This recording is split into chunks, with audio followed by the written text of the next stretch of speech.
Halo anak-anak, berjumpa kembali dengan Miss Dewi dalam pelajaran tematik untuk kelas 4. Nah, kali ini kita akan belajar di tema 8, daerah tempat tinggalku, subtema 2, keunikan daerah tempat tinggalku, pembelajaran 3. Setiap daerah memiliki kondisi wilayah yang menyebabkan perbedaan jenis pekerjaan. Perbedaan tersebut akhirnya memunculkan suatu kegiatan ekonomi. Apa jenis pekerjaan yang dapat ditemui di daerahmu? Ayo kita mencari tahu bersama-sama. Nah, anak-anak bisa perhatikan contoh kegiatan ekonomi berikut ini. Ada petani menanam padi dan ada pegawai pabrik sedang menjahit. Nah, anak-anak sebelum kita belajar, adapun tujuan pembelajaran kita kali ini adalah yang pertama, siswa dapat menjelaskan 3 macam kegiatan ekonomi. Yang kedua, siswa dapat menjelaskan tokoh-tokoh dalam cerita rakyat. Yang ketiga, siswa dapat memberikan pendapat tentang keragaman penduduk dalam sebuah kelompok. Menjelaskan 3 macam kegiatan ekonomi. Kegiatan ekonomi merupakan suatu aktivitas atau usaha yang dilakukan manusia untuk memenuhi kebutuhan hidupnya. Orang melakukan kegiatan ekonomi tersebut disebut pelaku kegiatan ekonomi.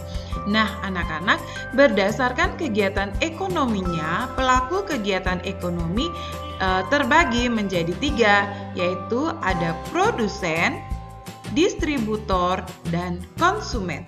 Nanti anak-anak bisa buka buku modulnya halaman 29. Coba perhatikan gambar pasar berikut ya anak-anak. Iya. Kegiatan jual beli yang ada di pasar merupakan contoh kegiatan ekonomi. Kegiatan ekonomi adalah kegiatan manusia untuk memperoleh barang dan jasa. Nah, dari pasar ini tentunya ada pedagang beras ya anak-anak, penjual beras. Nah, beras ini kita peroleh dari mana? Baik, anak-anak lihat alur kegiatan ekonomi berikut ini. Silakan anak-anak perhatikan, ini ada petani, terus ada beras di gudang, terus ada beras dibawa ke mobil, dan ada pedagang terus menjadi nasi. Nah, menurutmu apa kaitan dari kegiatan tersebut?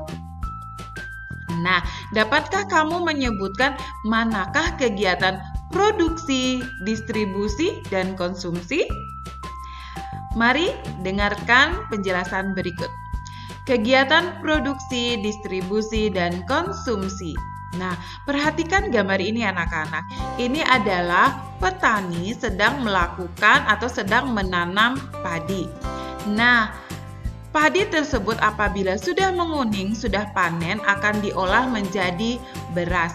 Pada tahap ini disebut dengan tahap produksi. Nah, produsen merupakan pelaku dalam kegiatan ekonomi produksi. Berarti petani ini pelaku dalam kegiatan produksi dalam membuat beras. Nah, selanjutnya ada di sini yaitu gudang. Gudang ini akan mendistribusikan barang atau beras tersebut ke toko-toko. Nah, kegiatan ini disebut dengan distribusi. Distributor adalah pelaku kegiatan ekonomi distribusi. Distributor merupakan penghubung antara produsen dan konsumen.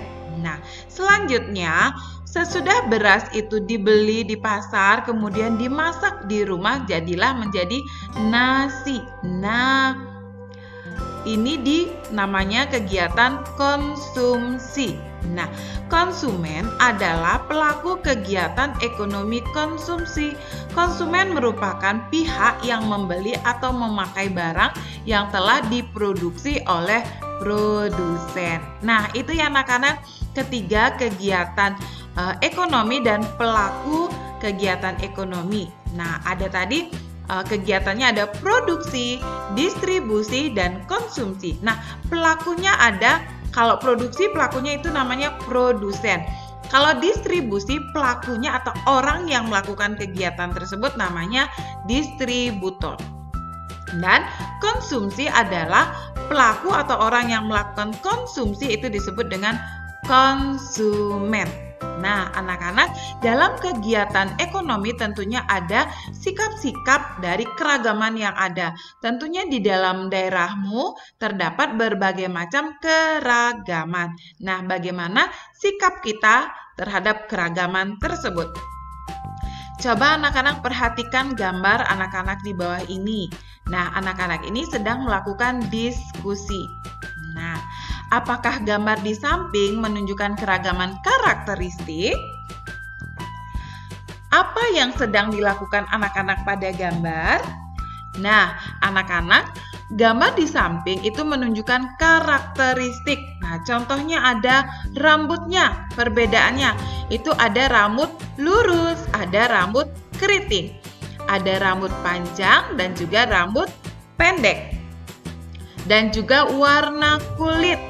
Ada warna kulit putih dan ada warna kulit sawo matang. Nah, itu merupakan salah satu contoh keberagaman karakteristik, yaitu ciri khas seseorang atau ciri fisik seseorang. Nah, anak-anak, dari keragaman tersebut, dari perbedaan karakteristik fisik dalam lingkungan rumah, sekolah, maupun masyarakat, semua perbedaan itu tidak menjadi alasan untuk kita berselisih, untuk kita bertengkar. Keragaman karakteristik fisik tidak boleh dijadikan sebagai bahan untuk saling mencemooh ataupun untuk saling apa anak-anak? Untuk saling mengejek atau untuk saling menertawakan. Nah, bagaimana sikap positif yang perlu dilakukan di tengah keberagaman karakteristik? Nah, berikut ada beberapa contoh sikap yang perlu anak-anak terapkan dalam kehidupan sehari-hari. Yang pertama, mensyukuri bahwa perbedaan karakteristik merupakan anugerah Tuhan yang Maha Esa. Yang kedua, saling menghargai dan saling menghormati. Yang ketiga, bersikap peduli untuk saling membantu satu dengan yang lain. Nah, apabila kita menerapkan sikap-sikap positif tersebut, tentunya kita akan rukun di tengah keberagaman yang ada.